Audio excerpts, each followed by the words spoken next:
Good evening, I'm Dave Leno. The Bloomington Adult Community Center on South Walnut Street will be the new home for the Bloomington Project School. The charter school's plans were approved last night by the Bloomington Plan Commission.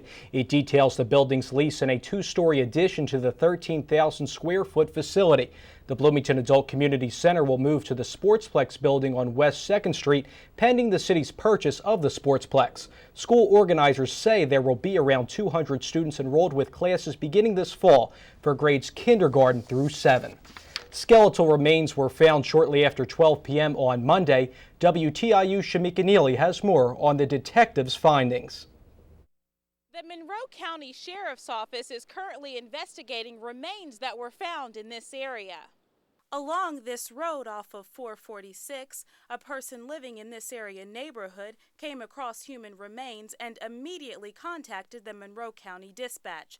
Upon their arrival, University of Indianapolis forensic pathologist Stephen Nowalki was contacted and identified the skeletal remains as a middle-aged 50-year-old man. What we'll gather from that is check missing persons, obviously screen the calls and talk to people that are calling in information or any information, neighborhood canvas, speaking with individuals within that neighborhood, see if they've recognized anybody being in the area.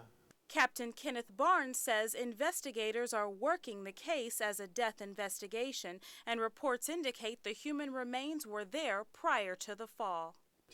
It's really hard to estimate. Our DNA goes through the Indiana State Police lab, and it depends on their backload. Obviously, they have case priority, but it depends on their backload and where they're at, of how long or what turnaround time we have from them.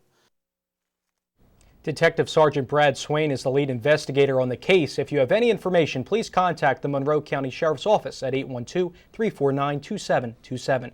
Now let's take a look at your weather forecast. Tomorrow, partly cloudy, highs in the upper 50s. Tomorrow night, partly cloudy, lows in the lower 30s. And now let's take a look at your 5-day forecast. On Thursday, partly cloudy with a 70% chance of rain and thunderstorms. On Friday, cloudy with a 70% chance of rain and thunderstorms. For WTIU, I'm Dave Leno.